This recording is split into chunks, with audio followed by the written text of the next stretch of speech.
beginning. Rick Compher is the directing business representative for District Lodge 4, and Rock Alley is the president of the IAM Maine Lobstering Union, Local 207. Their story is a good example of what can happen when we step out of our comfort zone and take a chance on a whole new approach to growing our great membership. Brothers and sisters, I am extremely privileged and honored to introduce Rick Compher and Rock Alley. We were at a party. The hero fell in the deep. Someone reached in and grabbed it. What the rock star.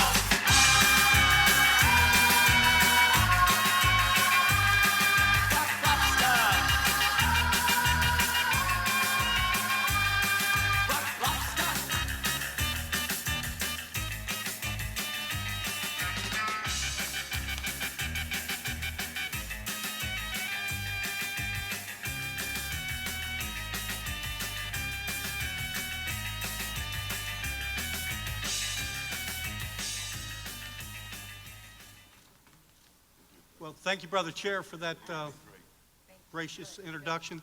International President Martinez, General Secretary, Treasurer Cervantes, members of the Executive Council, delegates, and guests. You heard our story. Our story comes from about 2.5 years ago when some fishermen of lobsters, were seeking a new way to forge a new direction for their livelihoods, for their heritage, and also for their communities. As Brother Martinez said this morning, I'm here with Rock Alley. Rock is the very first president from the Maine Lobstering Union. He's been the architect, the go-getter, along with District 4 and its representatives, to help these men and women forge a new heritage. It's a heritage where they could not control their livelihoods. They could not control, in some instances, their safety. So they had to do something. They had to forge a new life because their heritage was dying. A heritage that was passed down from their fathers and their grandfathers before them. As you said, Brother Chair, I'm here with Rock Alley, president of the IAM's First Lobstering Union, and we want to show a video to you this morning of where we've been, how far we've come since 2.5 years ago when we received the very first call. We'll be back after the video. Brother Alley will give you an update on the latest developments of where we are.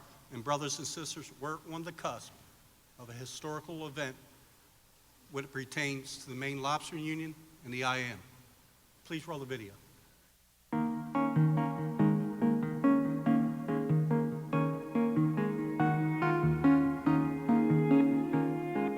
I'm Rocky Alley. I'm a lobster fisherman. I'm also the president of the Maine Lobster Union, and I'm running for the state senate. My name's Robert Alley, and I was born and raised right here on Beals. I got into lobstering when I was about 10 years old with my father. At that time, they had wooden plugs you put in the lobsters, nothing, not rubber band. That was before that the state stepped in, decided that everybody had to have a certain amount of traps. They had to have certain boats. There's been a separation, I think, in my experience with it, where the average working person just sees that legislative process and that legislative body as something that's completely separated from where we are in our everyday working lives, which is entirely untrue. We need more people to get involved with politics that's going to go up there and make the difference, rather than sit back and say, well, we'll wait for someone else to do that. You can't do that. We need to step forward. I want to step forward, make things happen. I don't want to wait for them to happen. And I had thought of things that we really needed in Washington County and in the state, and that's working for the loggers, the fishermen, and the farmers, seniors, veterans. Education was another big thing that I was involved with. Is it important that we have members in the State House? We have members that are going to be politicians? Yes, because that's where the changes are made. And what the union gives us the opportunity to do is be that solid foundation together.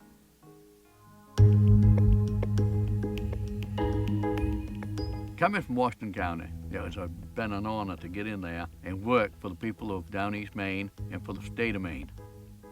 It's something that had been on my mind over the years, but I just didn't figure that you'd get enough backing to do it. You had to be from certain families, and I found that out to not be true. Now, there was a time period where the fishermen got a fair price for the product, and then big business stepped in and took control of it, and now they dictate what we're gonna get. I've seen personally how fisheries have been decimated by special interest, decimated by regulations, over conservation, hyper conservation. If we weren't politically minded ourselves, the lobster industry would probably not, it wouldn't be any, the price wouldn't go up. They'd keep that price as low as they could and make the big bucks and leave us sitting on the fence.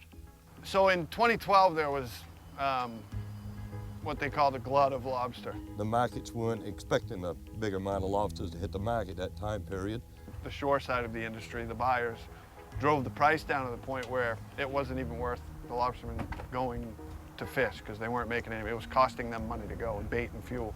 That's when they figured, hey, look, we're gonna try to form a union, see if we can work on hopefully getting the price of lobsters back up where it should be. The union was the first group that I had seen that actually could make a difference.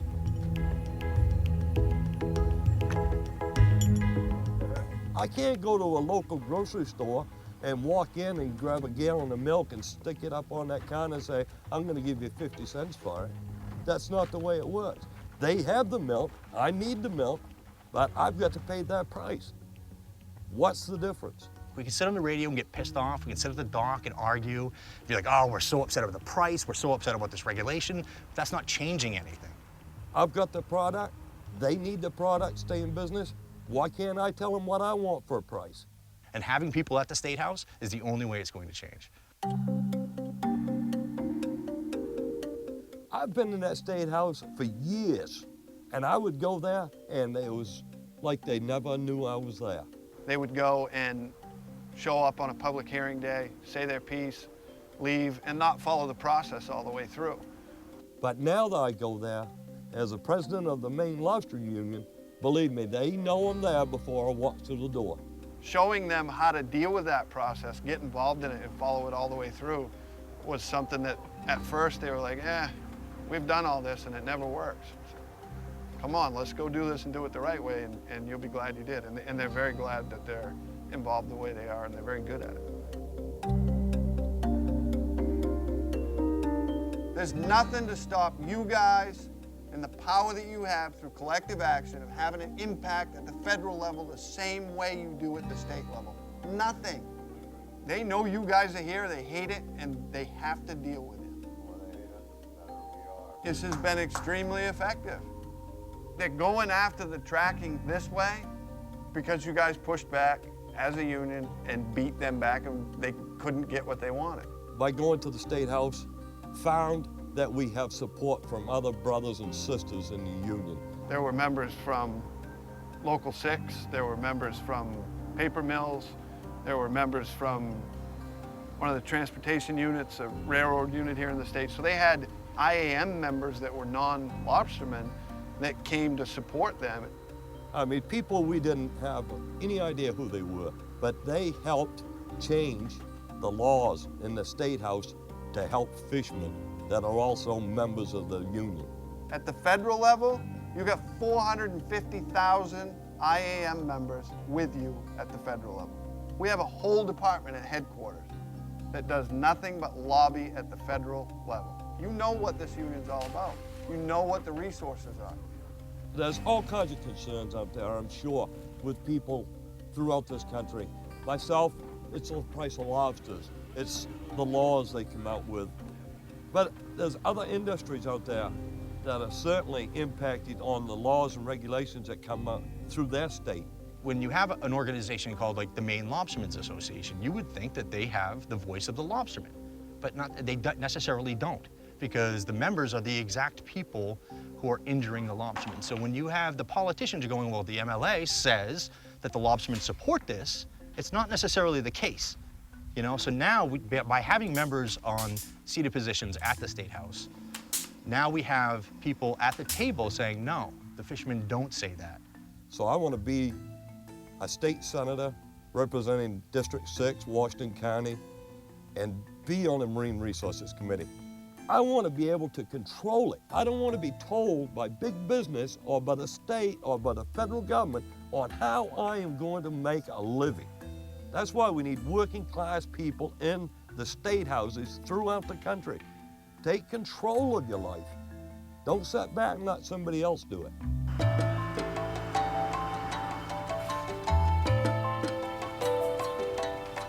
There's a lot of lobster fishermen out here that have invested $400,000 or $500,000 in new boats, new track gear.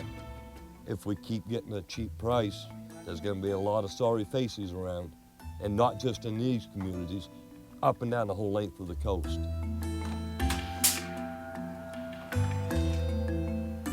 If they should pass a bill that affects myself and all the fishermen up and down the length of the state that are members of the union, I want to be there. These lobstermen are very good at going and engaging their legislators. They've become very, very good at it. I don't want to find out about it 3 months down the road and say, well, what happened? I should have been there. You hold these politicians' feet to the fire, and you say you want to get reelected, you know, this is where the changes are going to be made. There's nobody out there looking out for us. And if we don't start getting politically involved, then we're just going to go down the tube. The more you get involved in the State Department, no matter what state you're from, the better results you're going to have. You can do it. And I'm living proof of that right here today. I'm going to prove it. I'm going to get elected. Now we have a seat at the table. Now people are listening to us. And that's the power, I think, personally, that I see the difference between other organizations and the union. Wow, what a great video. I tell you, I'd be remiss without saying that we are gratefully indebted to our international president, our executive council, members of our Eastern Territorial staff, the staff at District 4 for their tireless, heartless work. Let me introduce the star of this guy. Our very first president of the Maine Lobster Union, Local 207, Brother Rock Alley.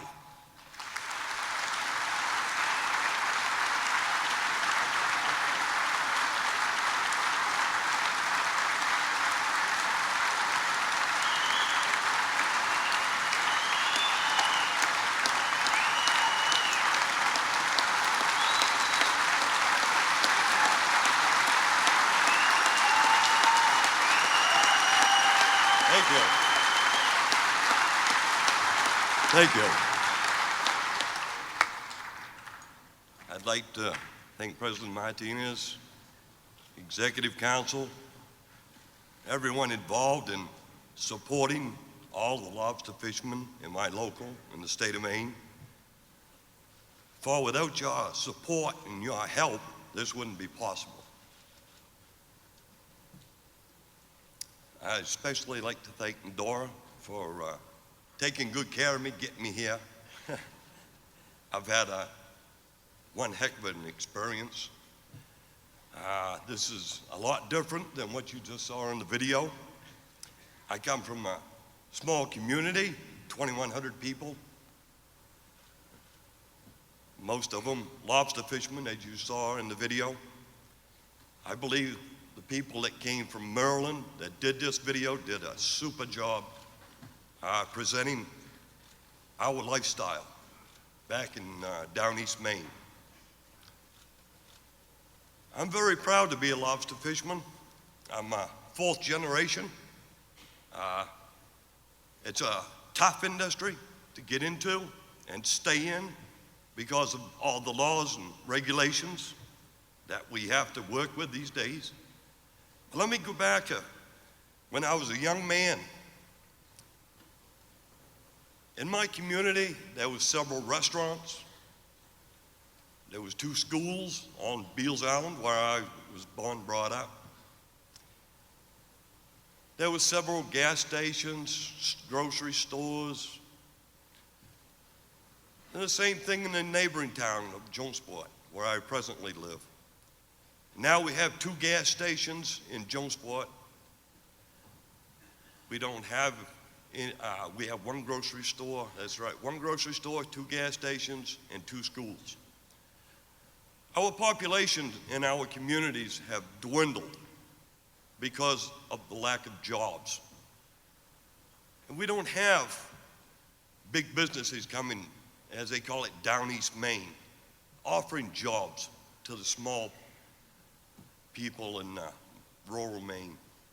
I mean, it's hard for the people to get by. They depend on working on the ocean. We have difficult times out there working because of the weather conditions, but we get through it. We're used to it, we're accustomed to it. But I do take great pride, as I say, in my industry. As my dad told me years ago, he said, Rocky, be quiet and go to work. You chose the profession, go to work. Well, I do. And now I'll get to how I got involved in the union. I had a phone call from a brother from Vinyl Haven, and he asked me if I could have a meeting in a local school to invite lobster fishermen. So I called a few on my VHF radio when I was up to work the following 2 or 3 days, and I set up a meeting. There was 39 fishermen came to that original meeting, including myself. There were several organizers from District 4 that came to the meeting, along with fishermen from Vinyl Haven area. After the meeting was over with, all 39 fishermen that I had brought to that meeting joined.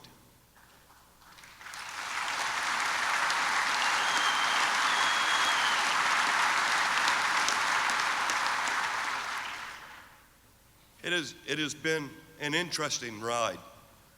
I have got to meet a lot of fishermen that I never would have met in my life, up and down the coast of Maine. I've been traveling the whole length of the coast of Maine, and this is a huge area, holding meetings with lobster fishermen, telling them about how it would be more beneficial for them to join our local. We would have people in the State House fighting for us. We would have people in the federal government, in Congress, lobbyists, working, listening for us and our concerns. Plus, we would have the support of 450,000 members of International that would be there at our beck and call if we need them. I have had, 2.5 years now of enjoyment being in the position I'm in. I've been able to see things change. You heard myself on the video state that when I used to go to the State House as an individual, I would take 400 or 500 fishermen to the State House and I would not be heard. It would go, who was here? Now I go to the State House, I don't even get out of my vehicle and they all understand, hey look, the Maine Lobstering Union are here, Rocky's here.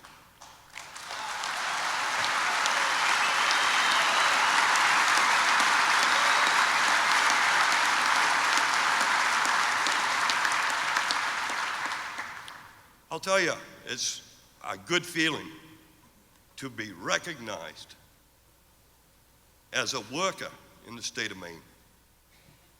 Not just a statistic or a number when you go to the State House. Now I have senators and representatives coming to me when I go there, asking my concerns. Instead of me going and approaching them and telling them what my problem is. There might be a bill that's being presented that's going to endanger the lobster industry, which we have had in the past. And in the past, I'll tell you one little incident that took place in that State House. This was huge. There was a state senator that represented a bill that would allow fish draggers. I know many of you may not understand what fish draggers are, but these are big boats. And they destroyed their own industry because of greed, big business. But they were going to put a bill in that would allow fish draggers to drag lobsters as a bycatch, 500 lobsters per day, per boat, and bring them in to Maine waters and sell them. This would have devastated the lobster industry. I got a call from Joel Pitcher and Dave Sullivan from District 4. They told me what was going on. I said, geez, we got to get a bunch of fishermen up there from the union. I made a couple of phone calls. We had 59 lobster fishermen from one end of the state to the other end of the state come to the State House that day. We lobbied with the senators and representatives in the hallways of the State House. That bill was defeated 100%.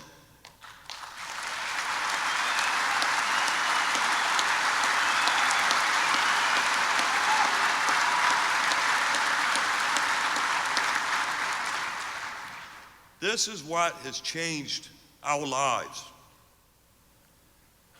When we went to that State House that day and we lobbied, we also had support from members of other locals.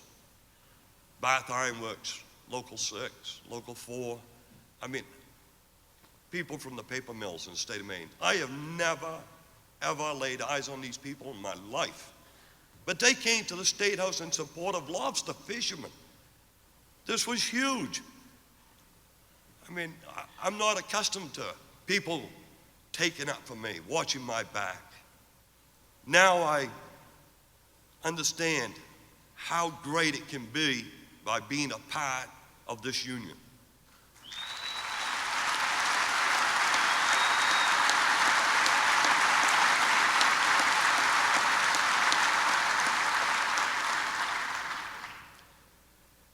Well, I'm going to tell you about my last episode that I'm trying to do.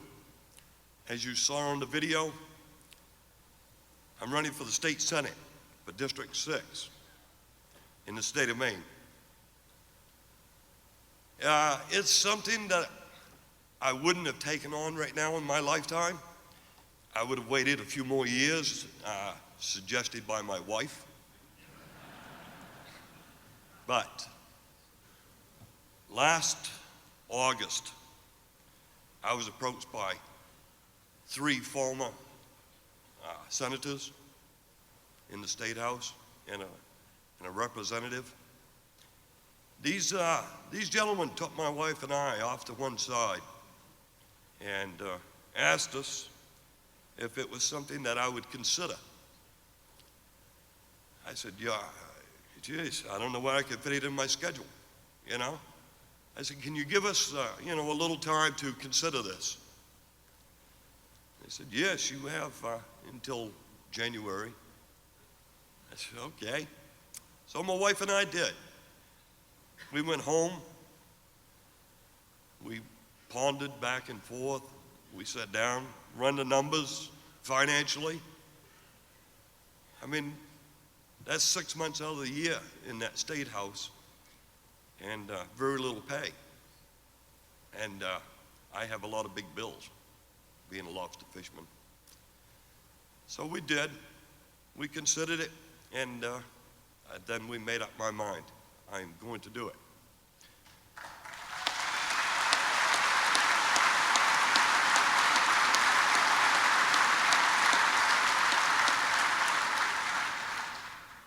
I have been knocking on doors at least 3 to 4 days a week. As we say in Maine, daylight to dark, sometimes later. I have the biggest district in the state of Maine to cover. I'll give you a little example. Friday, I believe it was Friday. I forget, the days run into each other. But anyway, I left my home at 6 o'clock that morning. The sun was just coming over the horizon. I got home that evening at 7:15. I had traveled 340 odd miles that day, knocking on doors, putting signs on people's lawns. That's a long day. Meeting people I had never met before, but by telling them my story. It didn't matter if they were Democrats, Republicans, they all loved my story. They all understood my story. They were asking me for signs to put on their lawns And these were Republicans, strong Republicans. But they understood what I stand for, the working class people.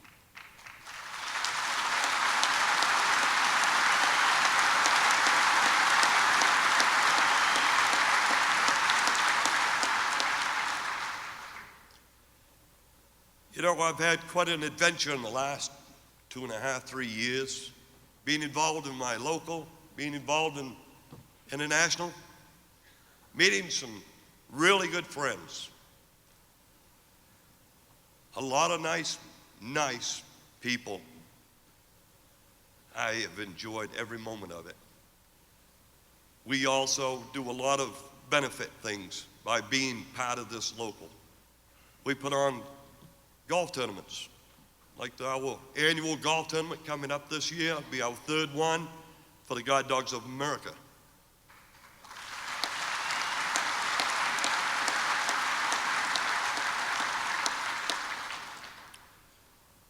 It gives you a good feeling when you do things like this. I also donate our local, I shouldn't say myself, because it's all of my local. These fellows are no different than myself. They are lobster fishermen, work hard daylight into the hours of the evening on that ocean, battling the weather. But we also donate to other deserving people, disabled veterans of Maine. I just gave them 200 pounds of lobsters. It's nothing to a fisherman to donate things like this to people who deserve it, that put their life on the line for you, that are not taken care of by the government. It's awful the way these people are treated. I talk to them every day, and when I knock on a person's door, there's a veteran that comes out, meets me, and I thank him for his service.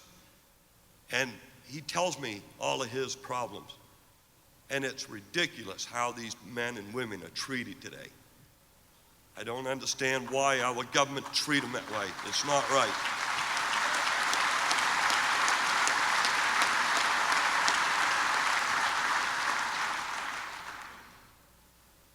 Well, I guess in closing, I'll thank you all for the privilege and the honor to come here today. This is something I never expected in my lifetime. What has happened to myself in the last 2.5, 3 years, it's changed my entire life, but for the better. I have sacrificed some, but I'm willing to sacrifice some for the great benefits that we are going to reap in the near future as being part of this local and being part of the international.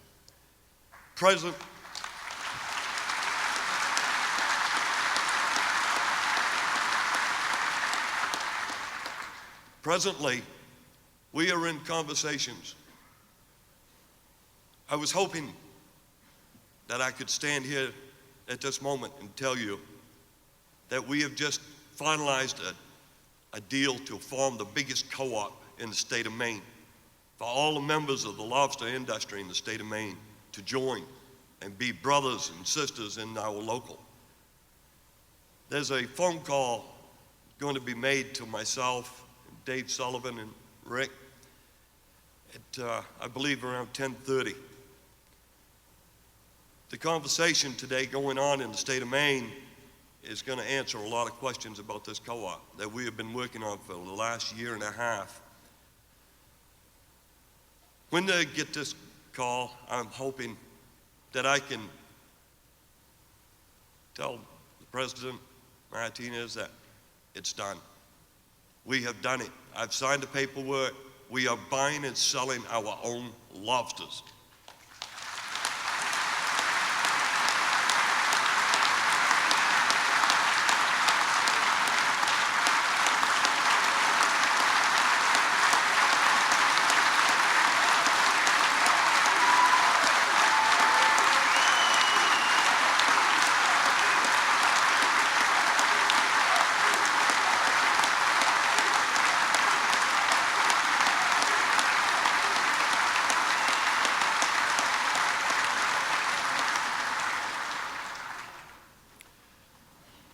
Thank you very much. I have one last thing.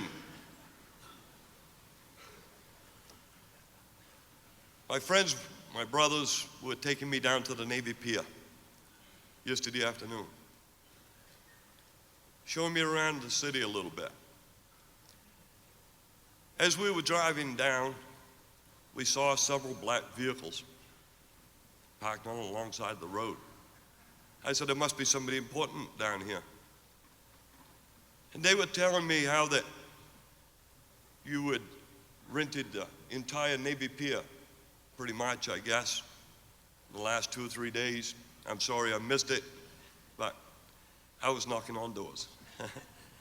But anyway, as we approached these vehicles, this gentleman jumped out and came up to me. He says, "Are you the lobster fisherman from Maine?" I didn't know if I wanted to answer the question or not. Wow.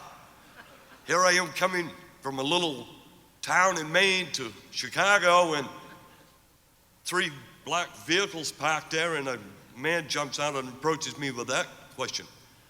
I'm like, how did word spread that quick? And so I said, I waited a second or two, and I answered him. I said, yes, I am, and I am proud of it. Why? What's your problem?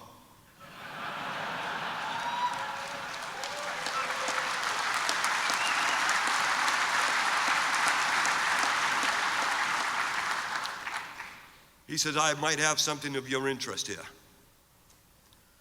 Well, he got my attention then, too. So I walked over to his vehicle. They opened up the back, and there was a bell.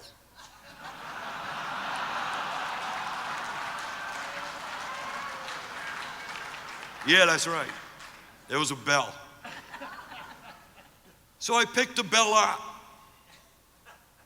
shook it, looked it all over, set it back down. He says, well, Mr. Alley, he says, is this the bell you've been looking for your boat?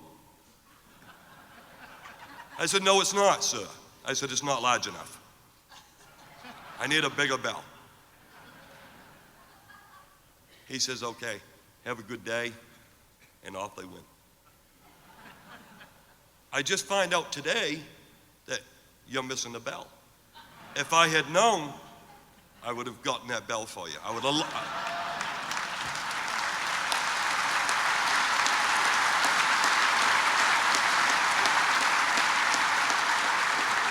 Thank you very much.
Next state senator of Maine, District 6, Rock Alley.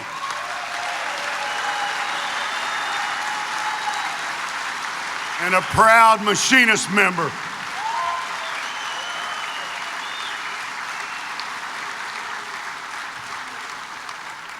Also like to thank Grand Lodge Representative Dave Sullivan and Joel Pitcher, who are, one is here and one is not, but our deep appreciation, Brother Sullivan.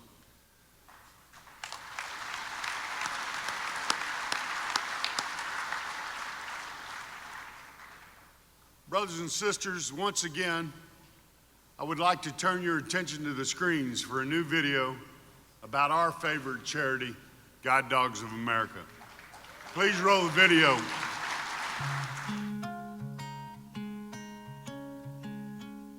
I lost my vision at the age of 3 from cancer of the eye retina. Both of my eyes are artificial, so there's no sensations, there's no connection between my brain and my eyes. You know, people have said, so you see darkness. I said, well, no, because there's no stimulation, so there's nothing. Everything is cloudy in front of me, and I just see things as I get close, but the only time I can really see something is as I'm walking toward it or get close up on it. At 16 years of age, I was diagnosed with retinitis pigmentosa. By the time I was 21, I had stopped driving. At that time, it was sort of like looking through like a paper towel roll. It was pretty narrow. And then probably in my mid-30s, my eyesight got down to about the point where I was looking through a straw, and at the end of the straw was some film that you couldn't really see well through. So that's sort of where I'm at today. It's a very narrow, tiny, central part of my vision that's left. The only way I could describe of how I see it, my left eye is pretty much gone. I can see colors out of it. It more just looks like if someone just put a light colored curtain over and I could see colors and I can see shadows and things like that. On my right eye I can see a little bit more, and the only way I could describe that one is it's kind of like an autofocus camera. Like from a distance, I can see forms, I can see colors. My depth perception is not that great, so I may not be able to tell if there's steps or like a hill or things like that, but I can still see some of the things. I'm an excellent traveler with using a white cane, but I hate the thing. I use smartphones to help with navigation. They're great tools for getting from point A to point B, but none of those things can make decisions whether or not it's safe to enter the street if there's a car coming that I don't hear. There's no technology yet that allows for that decision making. I was getting caught out in the dark, and as I'm walking trying to get home, I have to walk real slow. Because I've seen before, it's easier for me to deal with colors, still remember colors, still remember I can picture a layout of a room and how I want that room laid out. My reason for getting a guide dog was that I needed to be independent. I'd never have liked depending on anybody, and I needed the ability to go when I needed to go and do what I needed to do. It was a very difficult decision in the beginning when I really started to think about getting a dog. But then I realized, I am getting older. I'm tired of tripping over whatever might be in the road or on the sidewalk and, running into a trash can that somebody left out or something along those lines. I don't worry about that stuff anymore. My dog takes me around anything and everything. My brother also has retinitis pigmentosa, and he had his first guide dog with him, and we went to an amusement park, and he was just so independent and confident and walking around. And so after that vacation, I decided to look into guide dogs and found Guide Dogs of America.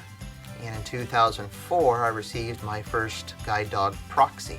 That really changed a lot for me and made me much more independent and confident, and opened a lot of doors that I don't think I would have gone through had I not had a guide dog. Guide Dogs of America was founded to provide freedom and mobility to the blind and visually impaired. So when they call the school, we know exactly what they need. We match them with a well-trained guide dog, and that allows them to travel through this world with freedom and independence. That's our mission.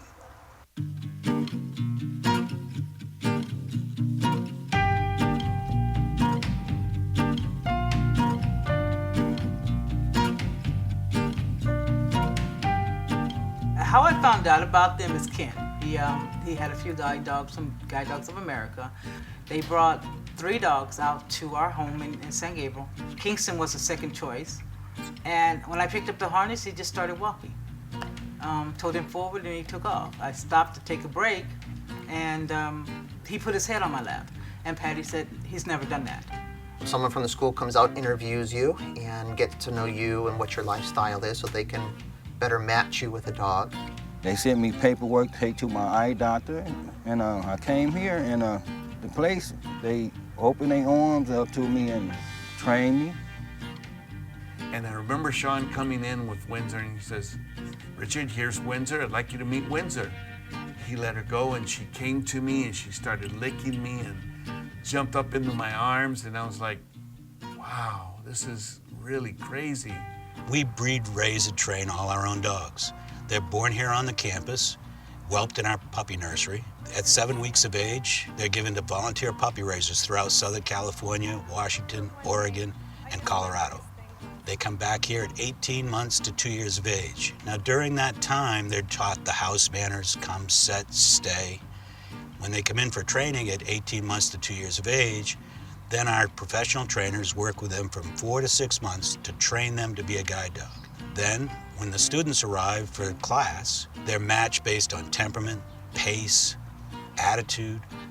Our trainers do a great job of making sure that dog is the right dog for that person. So when they meet their dog on the first Wednesday of class, they bond. What has their life been like? Have they been blind their whole life? Do they have other problems? Or, you know, we really get to know who the person is, not just they're blind. And that helps us in long term to know what's the best dog to give them, to fit them with, what's the best class they're gonna fit with, what type of trainers are gonna work well with them. So I think it's really, we start right off the bat getting to know the person as a human before we get to know them as a blind person. There is nothing like having a living being with you when you're traveling who is going to take you around objects as you're walking, who's going to stop you from running into people. You know, there's something about getting lost with somebody else. It's not as scary as if you got lost by yourself. Sometimes I go to Northern California to visit friends and things like that to be able to feel like I can get through the airport without having to have assistance through it. And so by teaching the guide dogs intelligent disobedience, which means that if it's not safe to do something, they won't obey a command. I haven't found an app yet that'll do that. If the dog sees something swinging above my head as we walking, the dog will stop before we even get near it. She'll slow down, and then I can feel it in the harness. She'll slow down, and I use a foot gesture. I stick my foot out, and all of a sudden there's that little curve. And I praise her, and then I use a hand gesture and tell her to go forward. When I go to a mall or somewhere that has an elevator, I can say to Cash, find the elevator. And somehow he finds it. Find the elevator. I found that with Kari, the first day we went walking for training purposes, I stumbled over a little tiny root on the sidewalk. But after that, I remember probably 10 minutes later, the trainer telling me that there was another route coming up about 30, 40 feet ahead of us, and Kari saw it and was looking around to see how we could avoid it. Having a guide dog really does empower you. It makes you, it certainly made me feel more confident and independent. A feeling of liberation, freedom, I have never experienced in my life. One of the examples I could use is like when they teach us about barricades with the dogs, like something that's blocking the road, the dog will come to a stop. And then it's our job to find out what it is that the dog is stopping for. He doesn't know where we're going, he just knows how to get us there safely. I have to know where we're going. And so we work together as a great team to do that.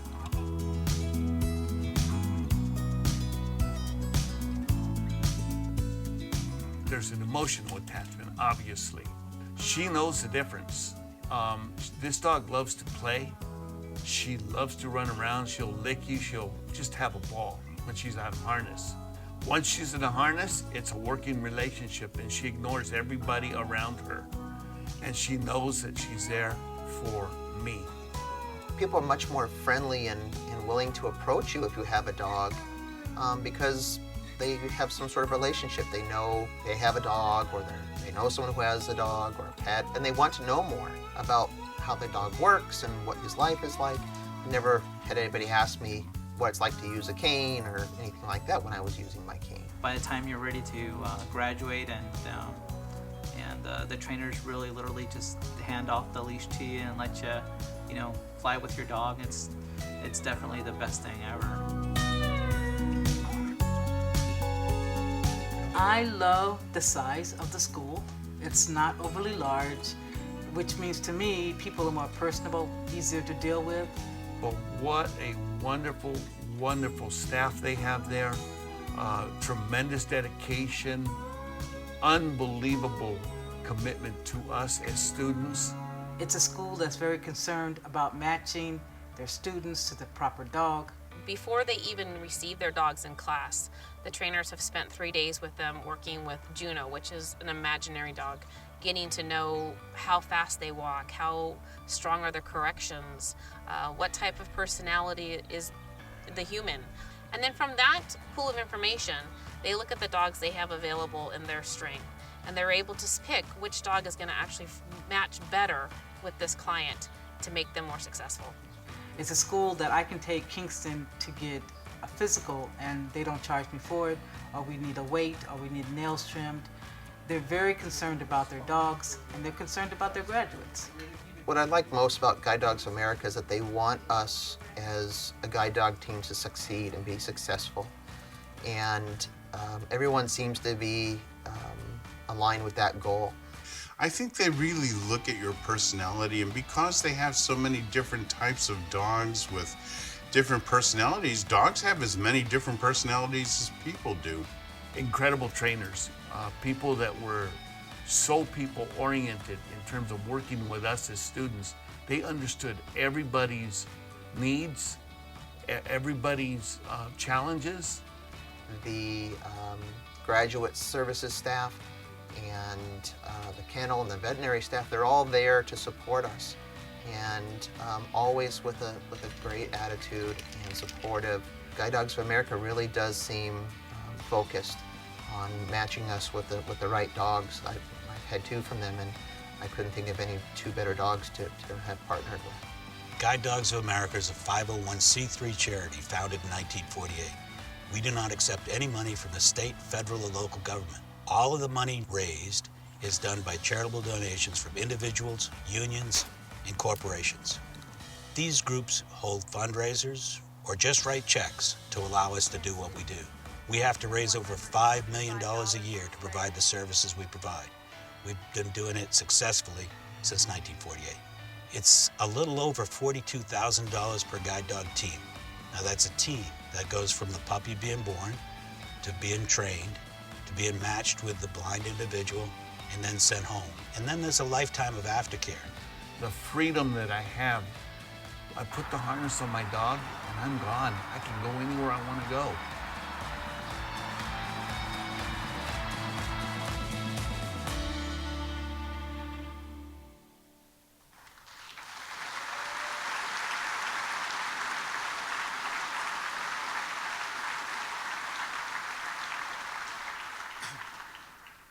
Next up, brothers and sisters, is a man well known to just about everyone here in this room.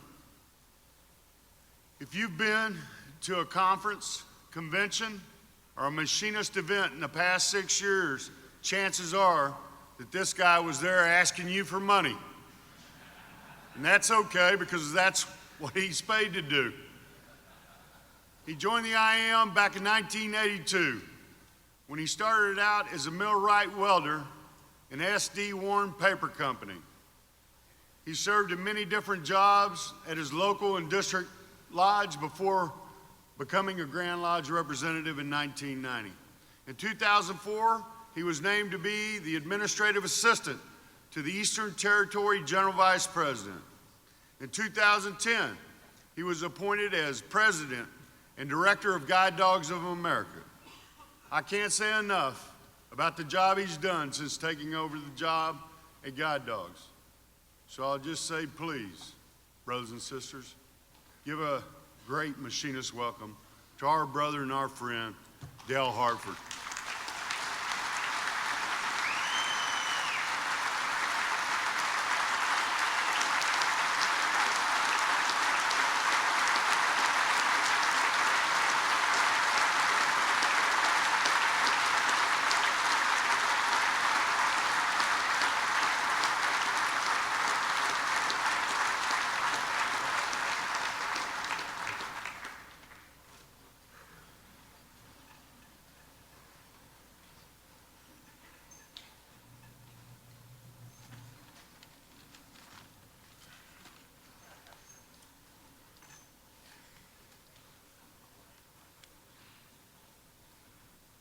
Good morning, brothers and sisters. International President Martinez, General Secretary Treasurer Cervantes, members of the Executive Council, brothers and sisters, I bring you greetings from the 42 IAM members employed at your guide dog school, Guide Dogs of America in Sylmar, California. Russell's been trying to get me accustomed to hugs, so I was getting better coming across here. Good job. Thank you. I hope you enjoyed the video of what we do and how we do it. You all know the story of our founding, so I thought I'd talk about GDA today. You can be very proud of the work GDA does to provide freedom and mobility to the blind and visually impaired. Your school is not only nationally recognized as a premier provider of guide dogs, but now internationally. Recently, our Director of Programs, Yvonne Martin, was selected to be an assessor of guide dog schools by the International Guide Dog Federation. Her appointment is recognition of our programs at GDA and the quality of training and instruction we provide. Your school is moving forward with expansion plans to increase the number of teams we provide annually by 20%. In 2017, we are adding an additional class of 10, bringing our annual total of 4 plus a bonus class to 5 plus a bonus class. We're able to do this by reducing our 28-day program to 21 days. This has been a tremendous undertaking by the staff at GDA. The new 16,000 square foot visitor and education center is nearing completion. This building has been built without a single dollar of your donor money. We had one family donate $3.5 million.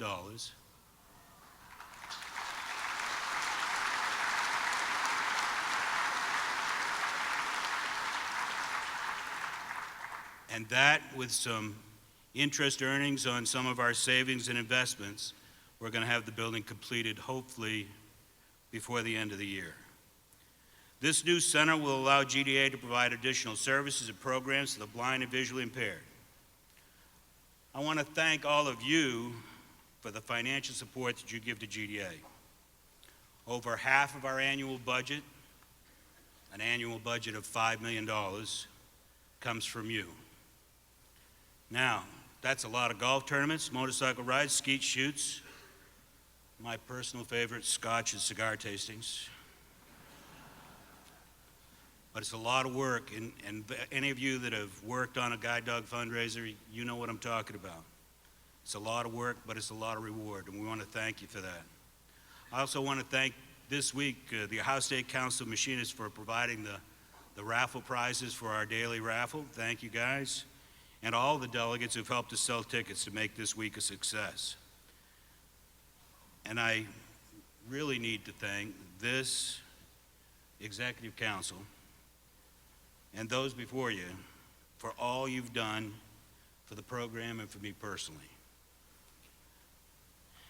And I would be terribly remiss if I didn't use my bully pulpit here for a second to remind each of you to get your eyes examined annually. And while the folks at Pearl Vision Center and other optometrists do a fine job, only an ophthalmologist looks for eye disease that can lead to blindness. Blindness is a very cruel affliction, and it's largely preventable. So please take care of your eyes. You do not want to be a graduate of your school. Thank you all for your support, and thank you for being here today.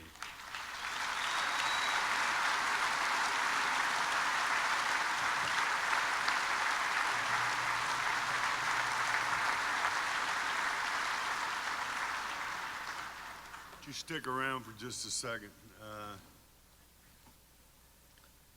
As many of you may know, Dell's retiring at the end of this year. I'd like to take the time to thank Dell for everything that he's done for this union and Guide Dogs of America From the school expansion to the addition of teams and his never-ending fundraising, you've exceeded everyone's expectations.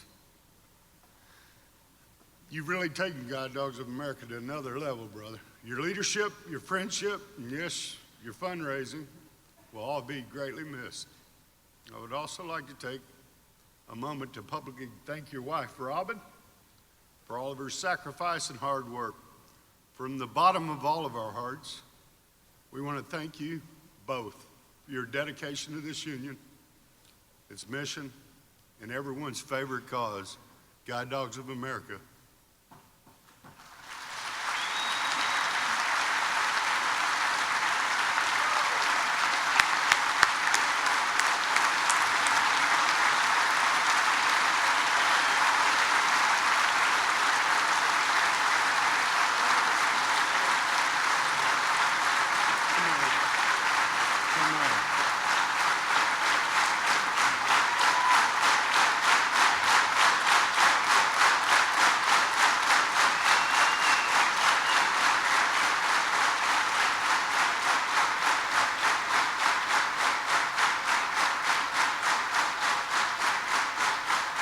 Brother, please accept this small token of our appreciation as a reminder of the respect for all of the work that you've done over your long career. In recognition for all of your years of service to the Eastern Territory and your leadership as the president of Guide Dogs of America, the Machinists Union is eternally grateful for your hard work to bestow this gift of independence to visually challenged men and women across North America, presented at the 2016 IAM Grand Lodge Convention in Chicago from the delegation at this convention and your executive council. God bless you and your wife, Robin, in your retirement.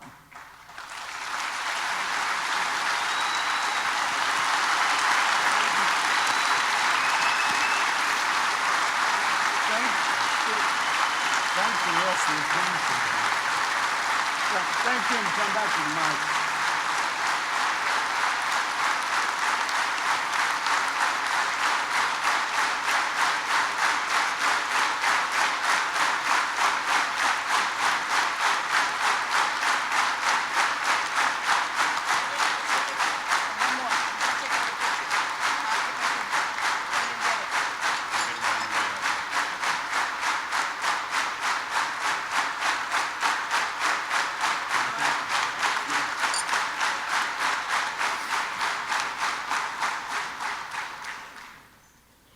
You know how I love surprises, Bob.